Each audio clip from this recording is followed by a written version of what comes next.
One. Good evening, everyone. Hello and welcome. Thank you so much for joining us. My name is McKaylee. I'm with Tattered Cover Bookstore. And first and foremost, I want to say thank you. Thank you for supporting local independent bookstores. Thank you for joining us this evening. It means the world to us. We would not be here as a business and as a Denver institution over the last year or the last 50 years without you. Because that's right, 2021 is Tattered Cover's 50th anniversary, and we owe that huge success to you, our community, and those who support local independent bookstores. So thank you so much for that. Before I go any further, I want to let you know that closed captioning is enabled on this video for those who might want it or need it. There's a black bar at the bottom of the screen with a button labeled CC on it. If you click that button, closed captioning is enabled should you want it or need it.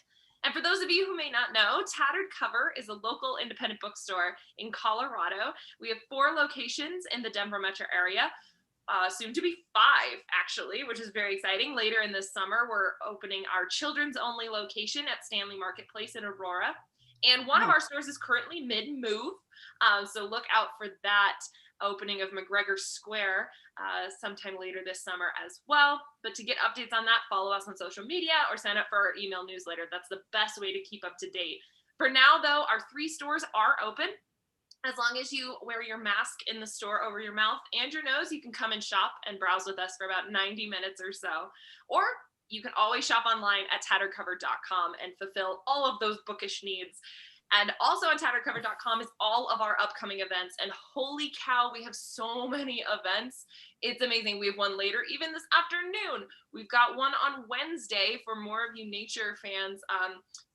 Daniel Barberari's Chasing the Thrill, which is more of a historical about the area in the gold rush. And there's a whole chapter on nature and the development. Anyway, I won't get into it. Just go check out the events at tatteredcover.com/event. But the one that we have here tonight, I'm so excited for. This is so perfect for our area and for Coloradans around, and especially with nicer weather coming out, this is ideal. As you can see on the screen here, Under Western Skies is the book that we're celebrating by Jennifer Jewell and Caitlin Atkinson, which I want to tell you about both of these authors before we hand it over to a conversation with the pair of them. Jennifer Jewell is the creator/host of the national award-winning weekly public radio program and podcast, Cultivating Place, Conversations on Natural History and the Human Impulse to Garden. She's the author of The Earth in Her Hands, 75 Extraordinary Women Working in the World of Plants, and Under Western Skies, Visionary Gardens from the Rockies to the Pacific Coast, which is what we're talking about today. Her greatest passion is elevating the way we think about gardening and empowerment of gardeners, and the possibility inherent in the intersection between places, cultures, and the gardens that bring them together beautifully.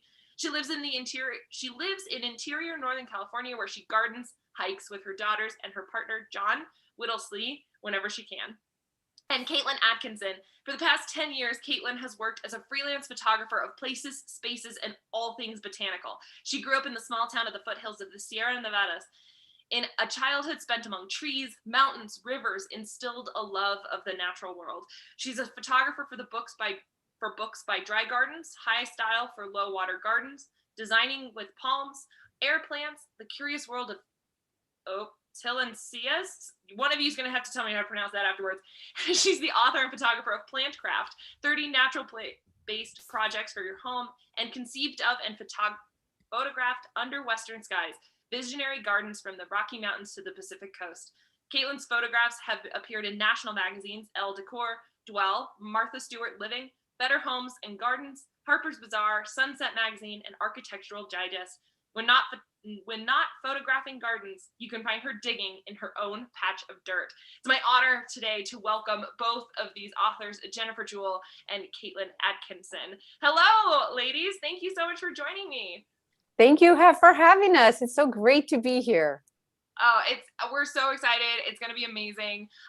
Caitlin, I would love it if you could start, since this is up right now, if you could just give us a little bit of a preview of the beautiful work that is in this book that we're celebrating here today.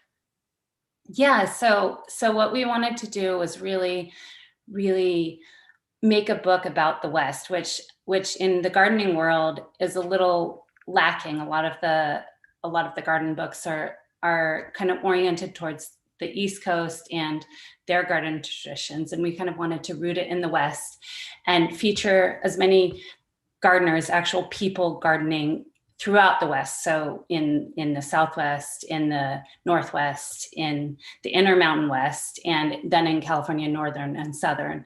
And we wanted to capture everything from, large public gardens where people can go and find inspiration for their own garden and also learn about the plants that surround them, and also just be able to visit public spaces. But we also wanted to be able to focus on smaller personal projects and people who actually are there gardening in their own small gardens. And so that was really the premise of the book, kind of an expression of our love of the West. And we got to travel all around, or I got to. Jennifer, unfortunately, didn't get to travel quite so much, but it was a great experience. And this garden that I'm showing now is actually in Colorado, outside of, and so it definitely has, I'm sure, home feel for some people in your area. Are you kidding me with those mountains, those purple Rocky Mountains right there? Right. It's perfection. It's gorgeous. Oh my gosh. I love the beauty that you captured in this book of the West in general, which I had actually never been west of the Rocky Mountains until right before COVID, just with my limited travel. And so you get that really sense of escapism in this book. How do you think that people have received this book, or how do you want them to receive this book, especially in COVID when they aren't able to travel as much? Jennifer, was that an unexpected goal that came out of this project? Well, I think that in the garden world, there are so many interconnections between gardeners across the whole, what we call the West. And I think, but I would say mainstream media, when you say a Western garden or like a California garden or a Washington garden, people have very, very limited preconceived notions. So, if you say, I live in California, they think you surf and live in Southern California, or you live in Sonoma or Marin, right on the water. And there's so much more to California than that. And the same is true across the West, that there is just widespread underrepresentation in most of the West. And so it was important for us, and of course, when we started this project, we didn't know COVID was coming. This was started the year before. And so it was kind of a great joy in the heart of COVID and shutdown for us to be immersed in this work. And, for Caitlin to be connected to the gardens by visiting and finishing the photographing. And then for me to be speaking with people and to know that gardeners are these interconnected souls, and that they were hungry for this kind of representation. And I'm a Colorado native. I am 5 years older than the Tattered cover. So it's always been a part of my life. So it's really great. And Caitlin and I really, we talked to a lot of gardeners across the West. We connected to gardeners in Colorado to get the final. I think we have three, right? Caitlin gardens in Colorado itself. We have a couple up in Wyoming, in Idaho, in Eastern and Western Washington, Northern California, Southern California, the Southwest, which includes the Western part of Texas. So it's a really wide-ranging book with a lot of great plants personship. And so it's not only beautiful to look at, it's really informative for gardeners. And I think it's not just escapism, but it's this sort of, it's epic and practical at the same moment. Absolutely. And Caitlin, I'm going to go ahead and stop sharing your screen for you so that we all can talk here together. Thank you for the snippet and the beautiful previews. It was gorgeous. So I want to continue the idea that you were talking about with practical versus escapism, right? Because there is a beautiful balance that you bring to this book of advice and information in general, And so I want to ask about how did you find that balance between the two, of showing really beautiful gardens people can aspire to, but then also giving them the information that they need to maybe do that or do their own version. And I'm just curious about that. Caitlin, you keep nodding, so I'd love it if you could pick that off. You're not supposed to talk, you just nod a lot.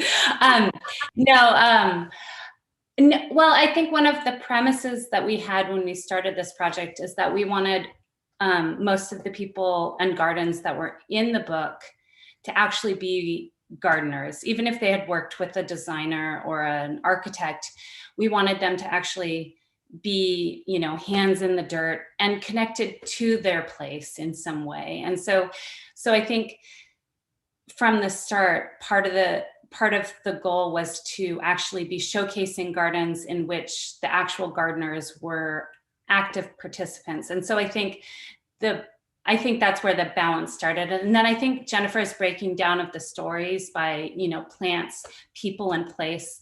One made it kind of easy to kind of go after the information you wanted, and also to kind of consume it in smaller bits. Say you wanted to, you know, think about one thing and then kind of return to it. You easily could do that within each story and within each garden. And then the captions offered even more information if you're like, well, what is that exactly? Jennifer did a lot of talking to the gardeners and then research on what everything actually was. So that information was also available.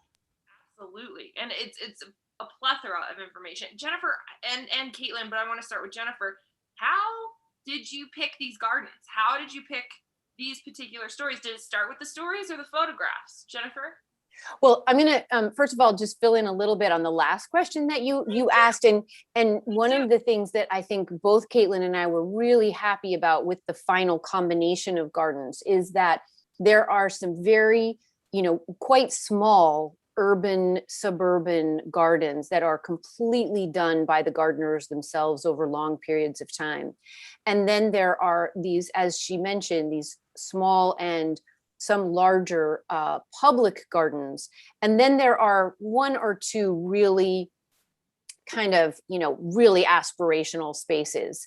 And so there's a little bit of everything for people, so that you aren't going to look at this book and say, oh, it's just a book of rich and famous gardens that's way beyond my capacity. Like that is not the case. And I think as a result of that, it really transcends this idea of just being a coffee table book. Like there's a lot of hands-on ideas and information. And I think that was the criteria that we started with, that when I was brought in, Caitlin had the concept for the book. I mean, as a professional photographer for this many years, she had this sort of idea that was processing in the last few years of her career, took it to Timber Press. And when they brought me in on the project, it really met the kind of goals and hopes of my public radio mission on what I do with cultivating place. And so together we kind of put our networks together, and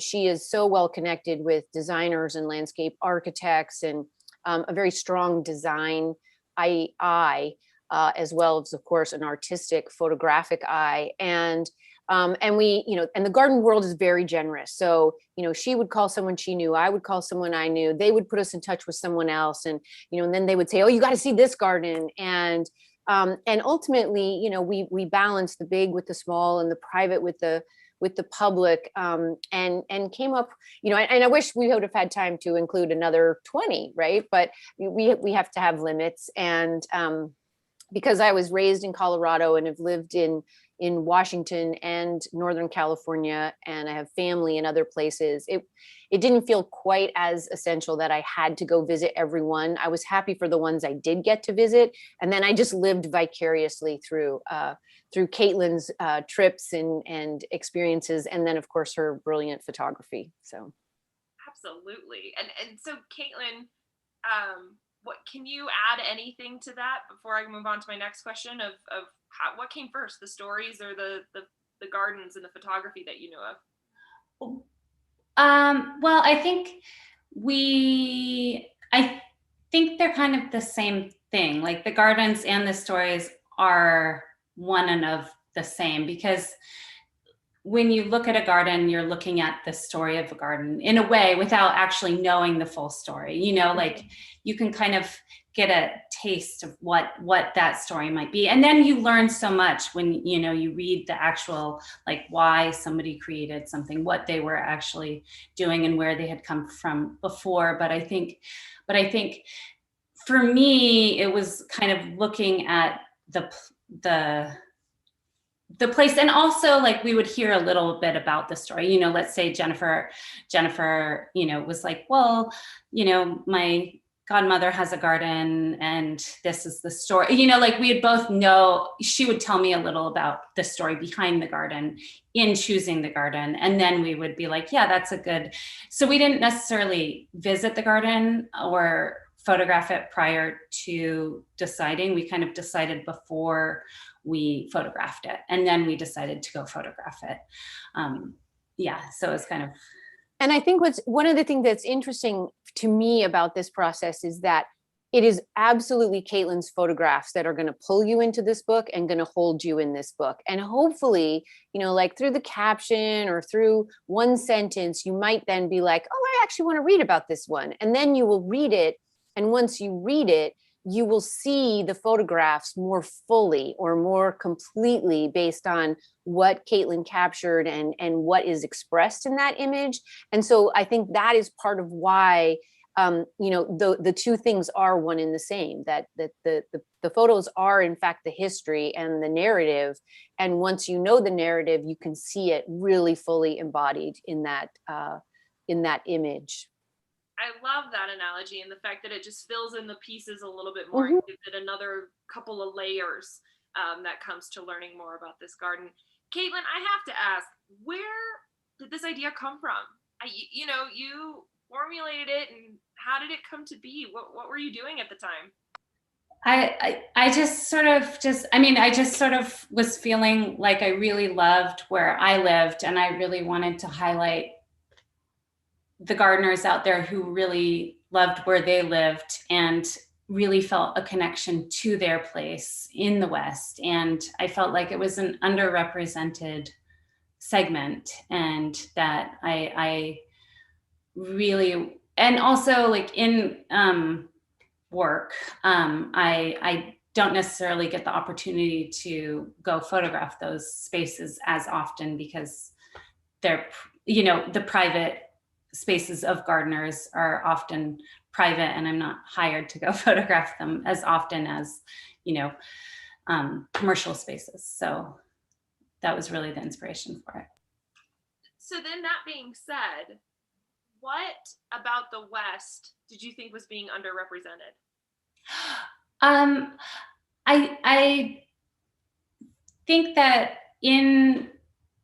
throughout the history of gardening, in the United States, a lot of the Eastern coast, you know, got a lot of its design inspiration from Europe, and then they kind of adapted it. And then a lot of the rest of the United States took that inspiration from the East Coast, but also just the fact that, you know, like just the fact that when you look at a, you know, general gardening book, a lot of it is in the Midwest or East Coast, like, and that doesn't really apply to California and also the whole entire West, because of our weather patterns and our naturally dry cycles, and just the natural elements in the West make it not just impossible to, you know, you can create those gardens, but you're working against where you live. And so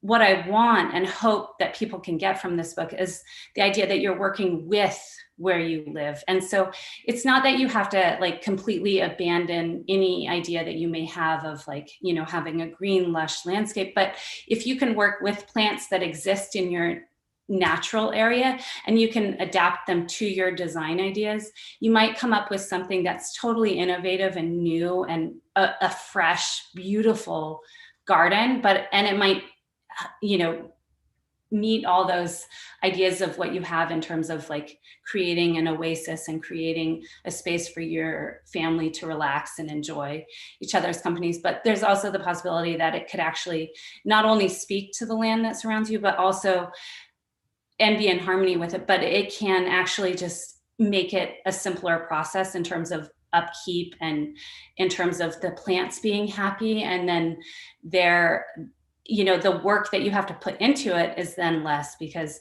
you've created this environment that actually wants to live in the space in which you live. And so that was kind of it was just kind of the general representation of the West is not as extensive as I think it could be. Yeah, absolutely. Jennifer, is that what drew you to this project, was the idea of bringing shining some light on places that you were from? Definitely. And the underrepresentation really speaks to so much of the West. And it goes back to what I had mentioned earlier about when you say, oh, I want to, I'm going to see pictures of a Western garden in, say a national magazine. You automatically think, or I live in California, you think of one or two visual images that are what you see most of. And as Caitlin was saying, if you are constantly, as a gardener, whether a new gardener or a long established gardener, if you are constantly shown images of gardens that are from England or from Seattle or from San Francisco or from Los Angeles, but you live in all the other areas of the West, you are going to, and you like those pictures, you're going to try and make a garden that, as Caitlin just said, doesn't actually want to live where you live. And you see your space where you live, whether it's interior California or Eastern Colorado or, the Western slope of Colorado, all of Wyoming and Idaho.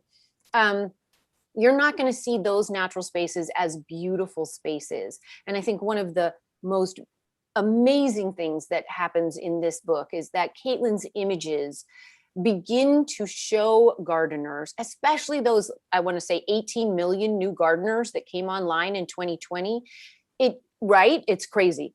It shows them an image of beauty that is actually successful where they live, and it is suitable where they live, and it contributes to the natural history of where they live. So it doesn't deplete the soil. It doesn't overuse water. It doesn't kill and damage wildlife networks. Rather, it becomes something that's welcoming to you as a human and to the natural history of the space around you.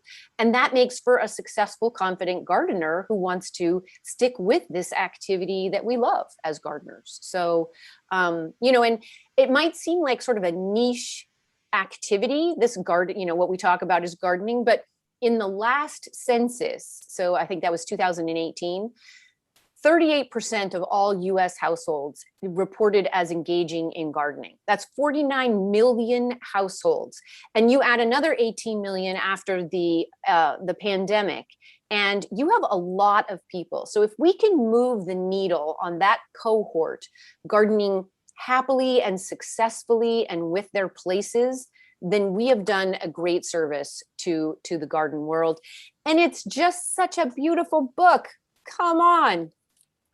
Yes, it is one that I'm still baffled by those numbers. Pardon me real quick here. Right. It's amazing. Yeah. That's awesome. I wonder if I picked up the wrong hobby during COVID and I started to cross stitch instead. But I want to know a little bit more, because what I'm finding fascinating and more interesting in this conversation as we're talking is this idea that in a way you're trying to break down beauty standards in gardening. Yep. As like people do in women's fashion, or yes, it's the exact same thing, because you're trying to take these standards of East Coast English beauty and say they don't apply here, but this is still beautiful. Am I hearing that correctly? Yep. Wow, that's really cool. Well, and then taking it a step further, yes. Because it's not just, it is like, like the lawn isn't the beautiful thing, right? But then like when you're talking about, it's going beyond just let's plant drought tolerant plants or, a dry garden. Let's go a step beyond and look at like what we can do regionally, and also like what we can do to ask, what we can do to actually, because actually gardening has the potential to actually help like save the world. That's a huge statement, but it really does. Like it actually does. Like literally, if you're doing a little eco patch of like, seeds in your little like parking strip outside your apartment building, you could actually help create habitat for all of the like creatures that are actually dying right now. You can help create those plants, part of the ecosystem that is actually part of why we are experiencing global warming and, everything that we're experiencing, right? So I think it goes beyond just let's just plant, drought tolerant plants. Let's look at what's regionally appropriate. Let's like talk to our nurseries about what they're actually spraying on our plants, because if you're buying plants that are for your, hummingbirds and your butterflies, and they've sprayed them with something that actually might kill your insects, it's pretty much useless. And so it's actually looking at ecologically. And then also like, and the problem is like, there's this thing where it gets categorized as like, oh, like those are native plants, or, oh, those are like, eco, like that's eco gardening. And it doesn't have to be one or the other. You can have really smart design and you can have a beautiful space and have it be appropriate to your region, and have it, and it's not like you have to plant all like, plants that are from your area, but incorporating a few of those plants, like every choice you make, like whether you're going to do seeds instead of like, buying the 5-gallon plant that's ready to install, like every choice that you make along the way can help. And I think that's part of it too. And then that it can become overwhelming, right? You're like, oh, I can't deal with it. But then you just have to think like any little choice you make is going to be more helpful than doing nothing. Yeah. And that's one of the greatest joys of having spoken with all of these gardeners. There are 40 gardens represented in the book in 36 different chapters. And as Caitlin had mentioned, we were really intent on having every one of them actually be a gardener. Some of them have help. Some of them have, fantastic landscape architects who've been involved. But they all have this heart for gardening themselves. And they all really are engaged in the practice of gardening for its benefits, whether that's environmentally, socially, economically, all of these things, pulling your own community together because you have a front yard garden that engages kids and other people that walk by is as much a part of this as it is feeding the insects and protecting the water table and the aquifer where you live. And every one of the gardens looks different. I think that's another one of the drawbacks. Like people hear the word, xeriscaping or drought tolerant gardens, and they think of like one cactus and some lava rock. And these 40 gardeners have just done monumentally beautiful projects that all look different. There's such a uniqueness to it. And I that's one of the things, flipping through your book that they are so different, and you don't think that way. Like you said, you're breaking down stereotypes, because you were asked, one of the things you were mentioning earlier is that someone always thinks of something the minute that you say Western gardening or California gardening, and I'm like, yeah, succulents, cacti, like that's where it goes. But this book defies that. And so I'm curious about where your origin started in your knowledge of gardening in this type of Western world. Jennifer, you mentioned that you were a Denver native, and so we can start there, but where did your gardening journey start, and how did it lead you to this particular book and subject? Well, I was actually born in Loveland, Fort Collins area, 55 years ago. And my father and mother were both from the East Coast. And my father is a wildlife biologist and my mother a professional gardener. And they drove across the country pregnant with me in order for my father to finish his PhD in wildlife biology. And he And they just never left. They just loved Colorado. And so after he finished his PhD, we moved to the Evergreen area. And the marriage of those two people and their two passions really is what led me to start my public radio program 6 years ago.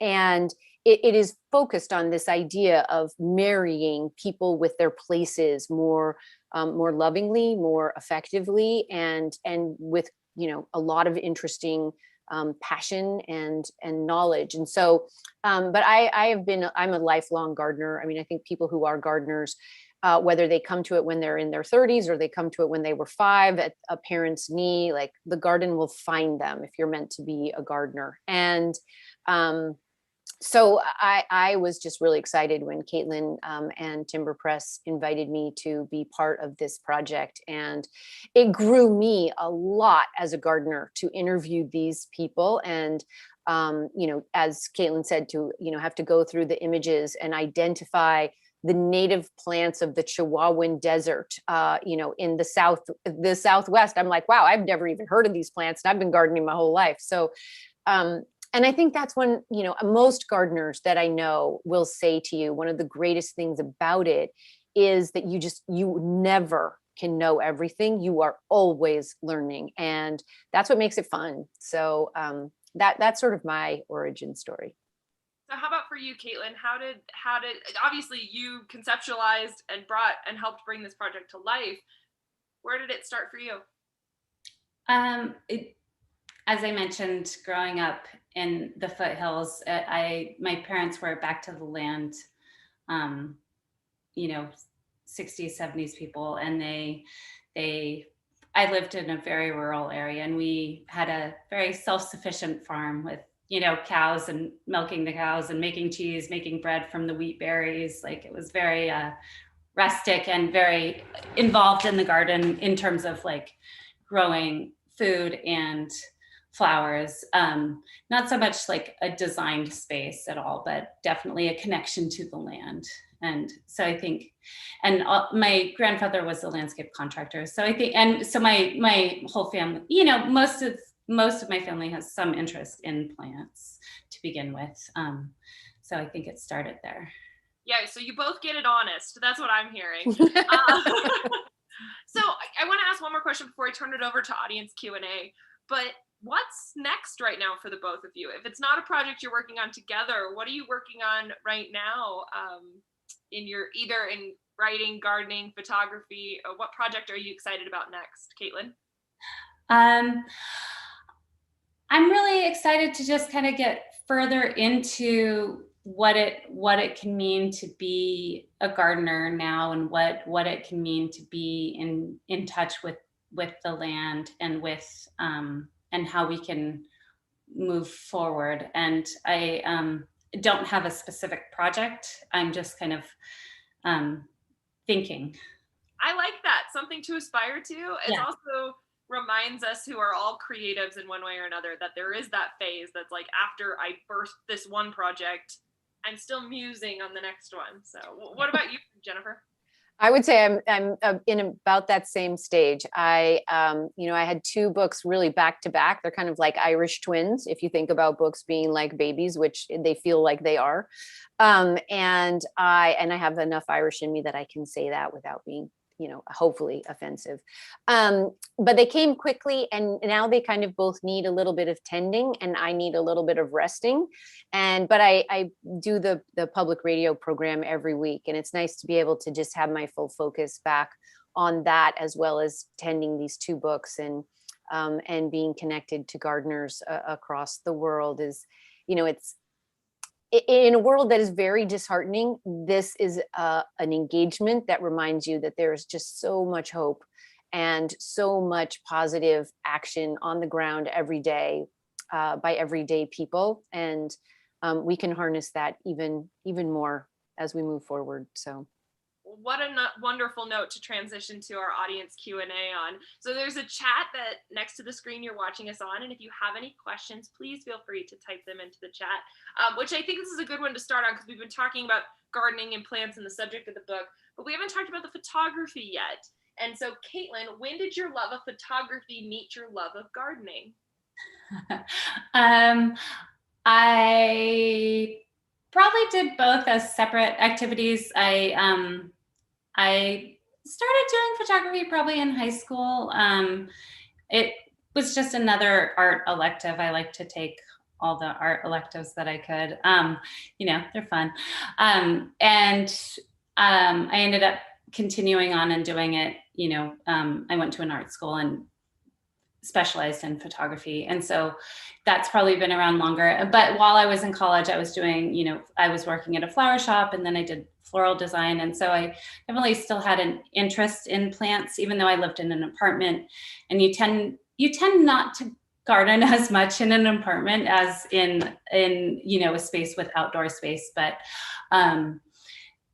so then once I started assisting a lot of commercial photographers, I was assisting on a shoot at Flora Grove Gardens, which is in the Bay Area. And Flora said, if you ever have a free day, come and, build displays for me. And so I would come in occasionally and just redo their displays. And so then I think with assisting a photographer in the Bay Area that did mostly garden photography, and then working there, I kind of got back into the idea that I could combine the two activities. Nice. Jennifer, I think we can turn the same question to you in the sense of, when did writing and gardening or storytelling or speaking about come into play together? Was it the podcast or something before? No, it was actually quite a bit before. I was living back in Loveland, and I was the mother of two small children, and I spent a lot of time in the garden. And I it happened before that. It happened when we were still living in Seattle, Washington, and we had our first child. And I had been working at Microsoft on their Encarta encyclopedia. My educational background is in world literature. And so I was working at Microsoft, and I was gardening like crazy. And Seattle is a fantastic place to garden.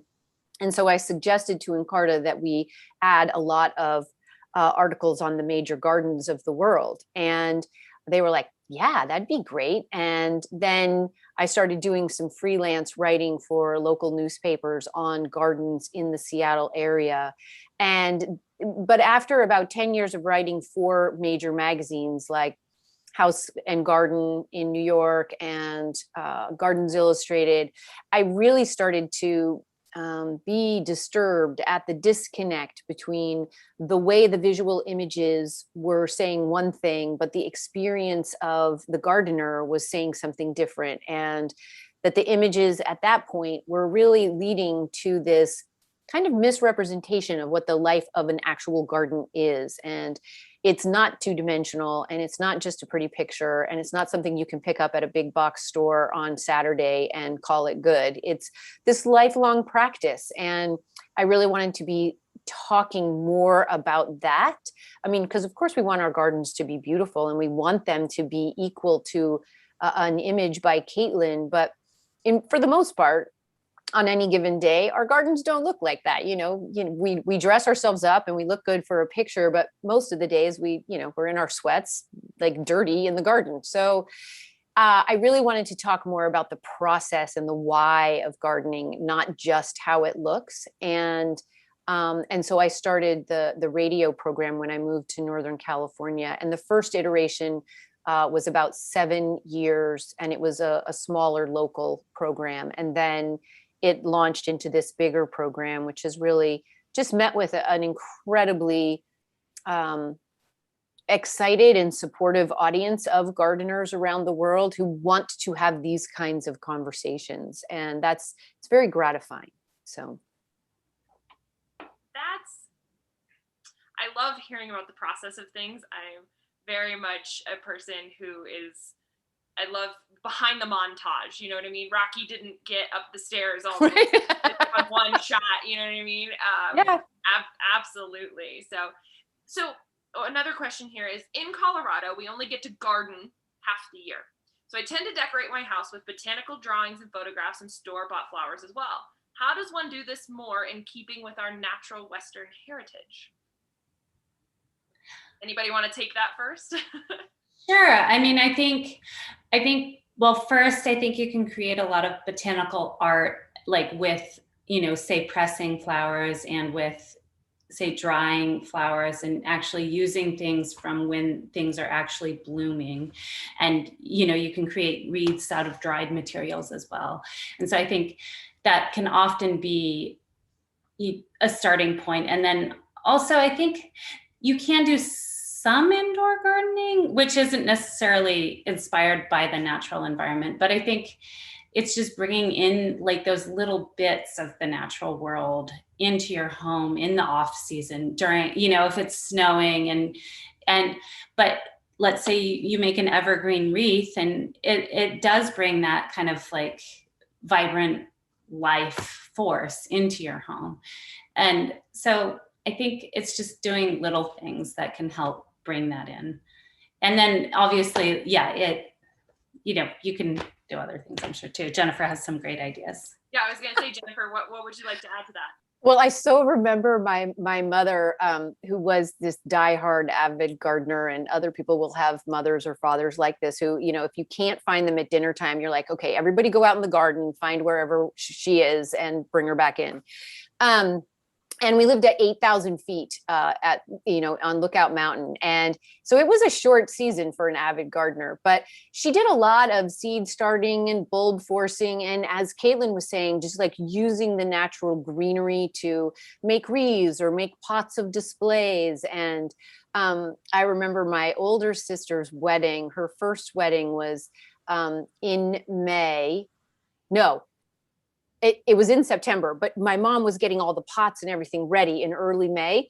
And May in Colorado, right? Like it's snowing one day and 85 the next. And she had all these beautiful pots all ready to go with like pansies and daisies and just all these beautiful things. And a terrible hailstorm came. And my mom stood at the window and just cried. She just cried. But then thankfully, again, like Colorado, they perked up, she pinched everything back and they were fine for the wedding in September. But, I think you find ways to watch the light. You find a windowsill that has okay light in the morning or, not direct light in the afternoon, and you place branches or seed heads. And I think you just get outside and walk around and plan, and you read a lot of books and you get a lot of seed catalogs. And there's a great joy to having a real winter, also a real fallow period for the active part of the garden that is not to be underestimated. Absolutely. So one final question before we end our program this evening, for both of you. And you can interpret it as you will, but we like to end on this question here at Tattered Cover. But what did this book, Under Western Skies, teach you? And Jennifer, we can maybe start with you and then end with Caitlin there. Well, it certainly reminded me of my voracious love of all things garden, and every garden that we chose and gardener I spoke with, and then set of images that Caitlin would send my way, I would say, oh, I want my garden to be just like that one. I want that whole set of plants. I want to do it just like they did. And it reminded me and taught me even more this generative spirit that the garden brings into our lives. And that sense of connection, both to your place and to your larger human and more than human community, I think is the greatest gift of the garden. And we can't be reminded of it too often. Thank you for that. And Caitlin. Yeah. I think what it taught me is just to remain open-minded about what a garden is. We get locked into, well, my garden should be this or that, and going to these different gardens and seeing what a garden meant to someone, where it might have just been, like a gathering garden where they had it wasn't a picture, but it was like they actually were using their garden for a specific purpose, or, you know, like it could be the smallest patch, and just that it doesn't have to be a preconceived notion, and to continue to let that kind of evolve within myself and within in the world, and just allowing what a garden can be to continue to expand. I love that. As a person who has not yet in my life been called to garden, I find it fascinating to learn about other people's passions and things that energize them in their lives. And it's been such an honor to hear about yours and to hear about the desire to share it. And I love the activism. My heart here is just yearning for more, to learn more about, oh, well, what are the histories of how we used to look at gardens and how they are. So thank you for opening up doors for me. Thank you for opening up doors for other people. Under Western Skies is available now at tatteredcover.com or at any one of our locations. You can get your copies today. I want to give each of you, Jennifer and Caitlin, a chance to remind people who you are, where they can find you online, and anything else that you might want to say before we end. And we started with Jennifer last time, so this time we'll start with Caitlin. I'm Caitlin, and my website is caitlinatkinson.com or .net, and you can find me on Instagram at Caitlin Atkinson _photography. Lovely. And Jennifer? I am Jennifer Jewell, and you can find me at cultivatingplace.com and on Instagram at cultivating_place. And the podcast is on every place you might get your podcast. You can find it at cultivatingplace.com, and it airs every week on Thursdays. It goes live, and talk to me there. Really, really happy to engage with gardeners from everywhere. Wonderful. And I'm McKaylee with Tattered Cover Bookstore. Both of you will stick around while I close us out here. Thank you all again. For some of you out there right now, it is dinner time. Maybe think about supporting a local mom and pop shop or restaurant. We really cannot thank you enough for your support over the last year and the last 50 in the case of Tattered Cover. We wouldn't be here without you. So thank you for keeping your money local and supporting your community in that way. You can get Under Western Skies by Caitlin Atkinson and Jennifer Jewell at tatteredcover.com. Stay safe, everybody. Happy reading. Thanks, everyone. And we're out. Super.